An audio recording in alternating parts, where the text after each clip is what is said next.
welcome to SVG-TV News for Thursday, April 17, 2025. I am Rochelle Batiste with the details. With the continued distribution of income support to individuals affected by Hurricane Beryl in July last year, Prime Minister Dr. Ralph Gonsalves acknowledged on radio yesterday that the payout process remains a complex one. However, he emphasized that the government is determined to provide assistance to everyone who was affected in one way or another. The Prime Minister noted that careful cross-referencing is being conducted to ensure a fair and equal distribution of the support payments. These lists is a big task because you have criteria and you have to make sure that persons who receive monies from another pot don't get also from this pot. And very importantly, even more importantly, for persons who are deserving and who gets from no pot. All right. Johnny P? Mm-hmm. But what I say to those persons, we can always do some sweeping up. There'll be names inevitably. He also highlighted the importance of vigilance on the part of those collecting names for the support program, noting that some individuals may fall through the cracks and not receive the necessary help. But in the nature of doing the work, some names may get lost in the compilation. Yeah. For instance, one lady from my constituency who is absolutely deserving. When I was away, I got a message from her. And I said, well, don't you listen to me on Wednesdays? Don't you listen to me on other programs? If you have a problem, check me. Check the relevant person in the area. Go to mobilization. Go to housing, depending on what is the nature of the particular problem. If it's a housing one, if it's a one to deal with money for mobilization, if you're a farmer, then get the income support. Prime Minister Gonsalves further encouraged individuals who have not yet received assistance to come forward, stressing that action is necessary on their part. What you must not do is to stay in your kitchen or your bedroom and sulk and believe that you have been put upon. Mm-hmm. You can't do that. You're part of this exercise. You have to help also. And I continually plead in this regard. Something which has developed over the last year more than before. Then you have a number of people who simply stay in their homes. And they will telephone you or they will text you. But to sort out the issue often,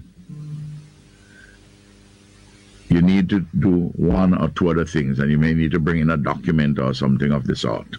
Mm-hmm. Perhaps your ID card and so on. And they want to stay in their homes, and you be essentially their personal secretary to make the rounds. But if you have your ID card, I can't do anything about that. Yeah, and that is what is required to be involved and put on the list. You have to come physically. From July to the end of December 2024, the government of St. Vincent and the Grenadines spent over $3 million on free transportation to assist residents traveling to and from the Southern Grenadines, which were heavily impacted by Hurricane Beryl on July 1st of that year. This was revealed by Prime Minister Dr. Ralph Gonsalves as he addressed a cocktail reception held in appreciation of the Romanian team who assisted with rebuilding efforts on the islands. Right now, we are housing, apart from the houses which we are rebuilding, we are right now housing, and I've been housing since July, in touristic accommodation, apartments, houses, guest houses, approximately 1,000 persons for last year alone, between July and December, cost also $3 million to house those 1,000 persons. And we're giving priority to building those persons' houses. And I tell you this, when we finish building the houses, and you want fridge, deep freeze, stove, and mattress, you're getting them free, because I have money in the budget for that. So that is happening. The Prime Minister praised the Romanian team for their dedication and solidarity, highlighting their vital contribution to the ongoing recovery process. Dr. Gonzalez also pointed out that a significant number of residents from the Southern Grenadines are currently on mainland St. Vincent, where the government is providing paid accommodation along with utilities such as electricity and water. He noted that many of these individuals are also employed. I know a man who is living in an apartment. He has 2 children there. And his lady, he's working, the lady working. We finish his house.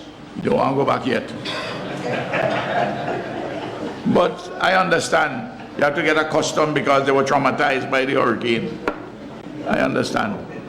I understand it very well. We put down in Canawan, down in Union Island, 2 community kitchens, one in Ashton and one in Clifton. Between the 2 of them is 30-something persons employed, providing free lunch to nearly 1,000 persons daily. I'm glad for this opportunity to talk these things, you know, because a lot of people don't know, and I hear you broadcasting this thing live. This thing going live? I hope this going live? Yeah, fine, thanks. Well, that give me the opportunity. A 5-year strategic development plan is currently being developed for the Center for Enterprise Development, the CED, with funding from the Caribbean Development Bank, the CDB.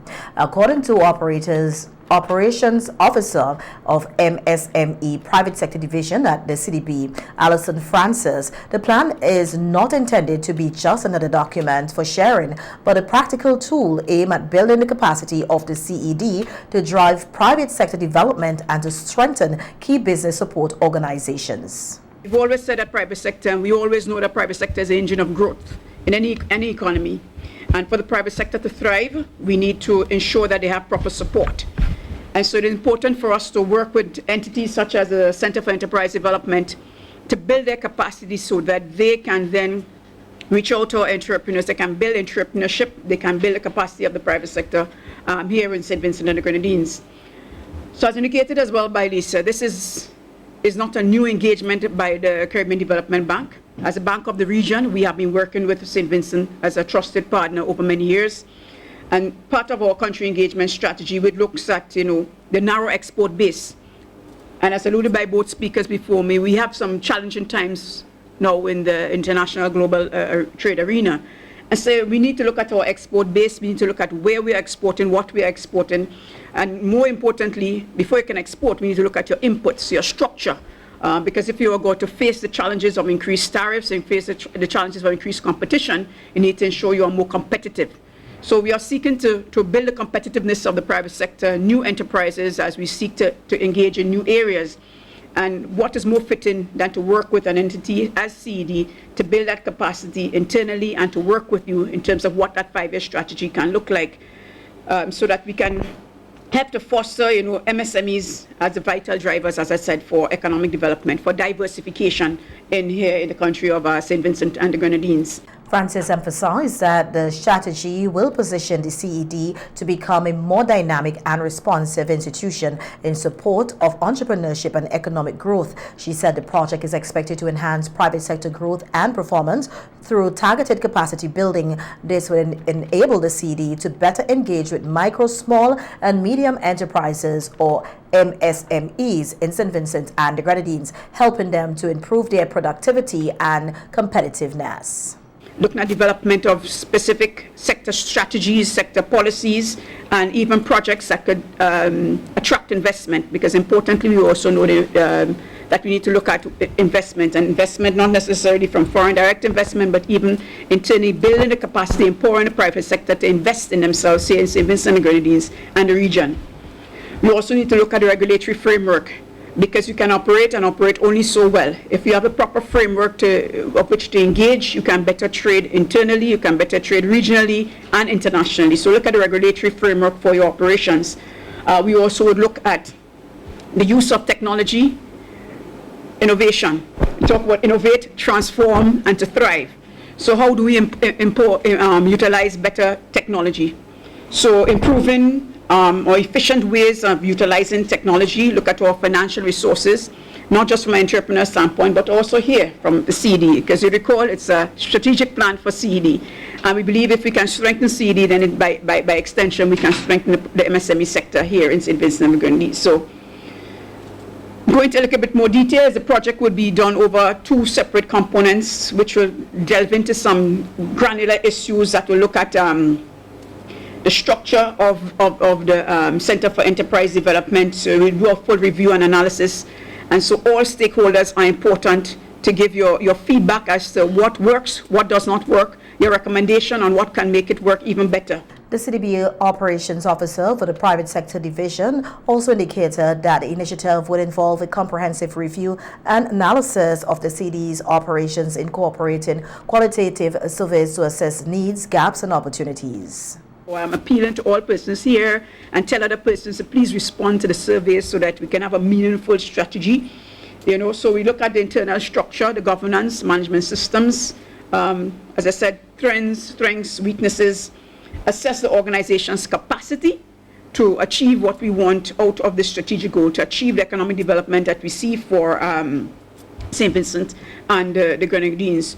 We need to also look at what existing programs they have, what are the gaps that's in place, and look at resources for each of these programs, what we need to put in place, whether it is staffing, financial, or human resource that we need to put in materials for the CED to be more effective. We'd also importantly, and that's where you all the stakeholders come in, analyze the external environment, the macroeconomics, industry-specific factors, economic growth, our competition, as I said before, the regulatory framework, what is the investment climate, assess where there's a financing, inflation, or interest rates. We need to look at all these external factors that impacts on the private sector, MSME engagement and development. So this engaging of the stakeholders with the interviews and so forth is very critical. And so I'm again appealing to all persons to fully participate. I'm going to talk about donors, about stakeholders. I'm not only talking about the MSME, but all our other donor partners here within St. Vincent and the Grenadines, because I'm quite aware it's not only Caribbean Development Bank working here in St. Vincent and the Grenadines. So we need to make this a good partnership so that we are not duplicating efforts and that we can be very efficient and most effective and impactful. Francis said a data-driven approach will ensure that the strategic plan is grounded in real-world feedback and informed by the experiences of local businesses and stakeholders. The project is being funded to the tune of $44,200 by the CDB, while in the state, the CDB team also took the opportunity to host consultations with key stakeholders involved in private sector development. While Fauna and Flora, with funding from the Critical Ecosystem Partnership Fund, are implementing a project in St. Vincent and the Grenadines entitled Call to Action, Conservation Action Plans for Priority Caribbean Species. The Ministry of Agriculture, Forestry and Fisheries says the project seeks to enable national organizations of participating islands, such as the local forestry department, to manage their endangered endemic species. As part of the process of developing the Conservation Action Plan, a 2-day workshop was held at the Forestry Department at Camden Park on the 8th and 9th of April this year. According to the Caribbean Program Officer, Justin Springer, the project seeks to support the recovery of threatened species across the region, including the St. Vincent black snake.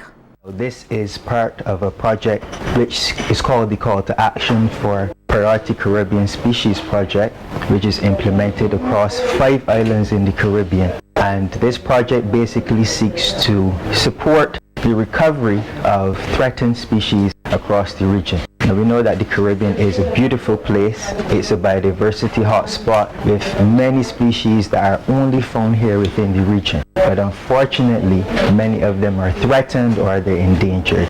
What this project seeks to do is essentially support local partners in protecting 9 species across the region by preparing conservation action plans, where we bring together a wide range of stakeholders from different organizations to sit down and discuss why we want to protect the species, why it's valuable, why it's important to us. And this workshop has been really insightful because we've had different stakeholders from different organizations talking about the value of the black snake. It's only found here in St. Vincent. You know, it can be a symbol of national pride. It's important in the ecosystem, controlling pests like rodents, rats, mice. It also is a food source for other species as well. So we've been able to see the benefit and the value of these species, and persons are then able to identify some of the threats that the species faces and some of the solutions that can help alleviate these threats. We had a goal, so working towards conserving the species over the next 10 years. And now we're putting actions towards the goal and to achieve that goal. And it's been really useful because we've been able to have several groups that are putting their heads together and developing some really good innovative ideas. And it's hopeful that once this process, which is a very participatory process, is finished, everybody can see that they play a role in the conservation of the species. Founder and Director of the Science Initiative for Environmental Conservation and Education, Lishta Kalzak, explained the role of science in the development of the Conservation Action Plan for the St. Vincent black snake. In fact, we are the organization that has been given the task to complete the Conservation Action Plan once this workshop process is finished. It is important from our perspective that we contribute as Vincentians to the protection of our local species, and as Justin said earlier, whatever is local, whatever is unique is special to us, and we need to preserve this as flagships for our own country and for our own biodiversity protection. So we are happy that we have been given the opportunity to partner with these organizations to ensure that the Conservation Action Plan is completed. Following this workshop, there would be a Conservation Action Plan developed for the St. Vincent black snake, which would outline the main threats that are faced by these species and actions and activities that can be implemented to curb or eliminate these threats. There will be a series of activities including environmental education, further study of the species, because one of the things we have identified in the workshop here, there's very limited information on the species and its ecology. So without that type of information, we would not be able to plan for proper management of the species. So coming out of this Conservation Action Plan, there would be actions which would include studying the species some more and ensuring that we have the requisite information, the requisite data to do whatever actions and activities that are necessary to protect the species and hopefully increase the numbers to a point where the species is no longer considered a critically endangered species. And by being a critically endangered species at the moment, it is faced with the threat of extinction. So if we don't do something about this, conserving the species, then it's quite likely that the species will become extinct in the near future. So I'm really looking forward to the process that is being completed here. And again, I'm excited by the fact that we have our science students from our organization involved in the process, so they can understand the importance of the species, the importance of their role in protecting the species, and also be ready to take the baton when we hand over those responsibilities to them. The black snake is endemic to St. Vincent and has been listed by the International Union for the Conservation of Nature as critically endangered. It has been identified as one of the priority species under the project for which a conservation action plan is to be developed. And in news coming to hand now, we hear that the St. Vincent and Grenadines Public Service Union, the PSU, says it has instructed the workers at the main administrative buildings within the Ministry of Education and National Reconciliation not to occupy the building in which they work. The PSU says the decision was taken after the union met with the workers to address health-related issues purportedly caused by mole infestation and other hazards in the building which they occupy. According to a news release from the PSU, the building is not conducive for work and that the decision taken will stand until the union is assured of the safety of members. The PSU says it hopes to meet with the permanent secretary of the respective ministry to address what it describes as a grave situation.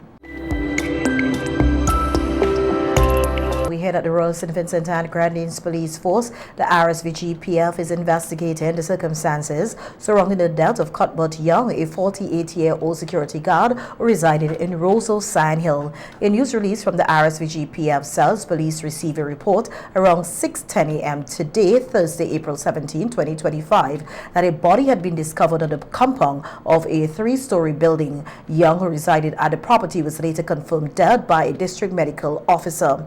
The SVG-TV says preliminary information suggests that Young was known to suffer from seizures and that at this time no foul play is suspected. A post-mortem examination is expected to be conducted to determine the exact cause of death. The SVG-TV says further updates will be provided as more information becomes available and extends condolences to the family and friends of Young during this time of loss.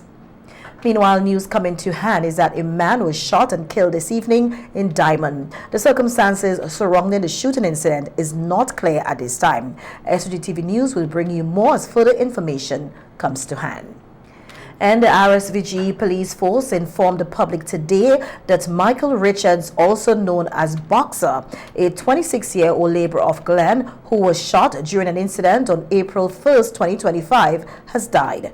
The shooting occurred at approximately 1:35 p.m. in the vicinity of the Girls High School bus stop. Police responded promptly to the scene and Richards was transported to the Milton Keynes Memorial Hospital by ambulance. He remained hospitalized until today, Thursday, April 17, 2025, when he succumbed to his injuries. Following the incident, 2 suspects were apprehended by the police shortly after the report was received. Additionally, 2 firearms believed to be connected to the case were recovered and taken into police custody as evidence. A post-mortem examination is also expected to be conducted to determine the exact cause of death. The Royal St. Vincent and Grenadines Police Force extends condolences to the family and friends of Richards and assures the public that the investigation into the matter has been ongoing since the date of the incident and remains a priority for the police.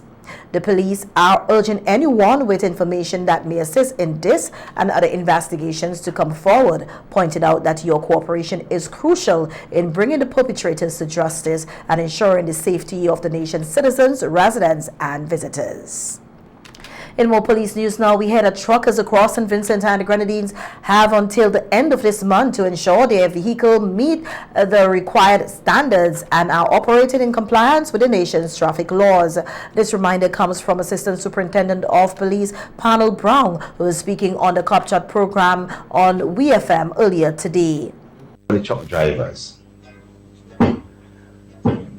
they have also until the end of this month to bring their truck to compliance standard. Now you would have seen the trucks driving, you can't recognize the number plate, you have no brakes light, they have no indicator, they have nothing behind. No light at all behind. Black like midnight. Dark as midnight behind the trucks. You have until the end of this month. I am speaking to the truckers. I know you play a very important role in the construction industry and so on and so forth. But I am appealing to the truckers. Do not wait until the 4th of May to say you're going to start to put on the lights behind and build a nice little case so that the material that you're dumping will not break your lights. Right. Do not wait until the 1st of May, because there is an enforcement time. Now is the time for you to go and rectify your trucks in order to bring it to compliance standard. ASP Brown emphasized that enforcement will be stepped up and non-compliant truck operators may face penalties including fines and potential removal from the road until issues are rectified. He also reminded drivers that trucks are not Christmas trees and that it is illegal to install extra lighting on their vehicles without proper authorization. And I have noticed that many of the trucks, whether the 4-tonners or the 8-ton, the 20-ton, the 28-ton, the 32 tons, every truck man believes now that the small 4 inches lights should be erected all over the trucks, making it look like a Christmas tree. Your truck is not a Christmas tree. If you want to put additional lights on your truck, apply to the licensing authority and request permission. If permission is denied, the makers make the truck with adequate lighting to allow other persons that you are on the road at night. So I'm appealing to the truckers. Please bring your truck fully to the standard that is accepted according to the law. And the Royal St. Vincent and Grenadines Police Force is extending warm wishes to citizens, residents and visitors for a peaceful and safe Easter holiday from Good Friday, April 18 to Easter Monday, April 21st, 2025. The SVG-PF emphasizes that safety is a shared responsibility and assures the public that it will uphold and enforce the laws of the nation in accordance with its mandate. To ensure a safe Easter weekend, the SVG-PF is reminding everyone to pay close attention to several key areas including road safety, public behavior, business operations, beach and outdoor activities, property security, and the importance of remaining vigilant against illegal activity. Drivers are urged to exercise patience and good judgment on the roads, avoid drinking, and driving, wear seat belts, and ensure that children are properly secured. The SVG-PF says officers will maintain a visible presence on the nation's roadways to deter reckless behavior and respond swiftly where needed. In terms of public conduct, citizens are reminded to avoid excessive noise, public disturbances, and disorderly behavior under the Noise Control Act. The use of loudspeakers or musical instruments in public or in a manner that disturbs others is prohibited on Good Friday between 2 a.m. and 12 midnight, unless written permission has been granted by the Commissioner of Police. Business operators should also be aware that liquor sales may be restricted over the Easter weekend, particularly on Good Friday and Easter Sunday. The SVG-PF also advises residents to take extra precautions when it comes to property security. Secure your homes, check in with trusted neighbors or family, and keep valuables out of sight. The police force will be on high alert throughout the Easter weekend and has declared zero tolerance for illegal firearms, controlled drug possession, acts of violence, and disorderly conduct.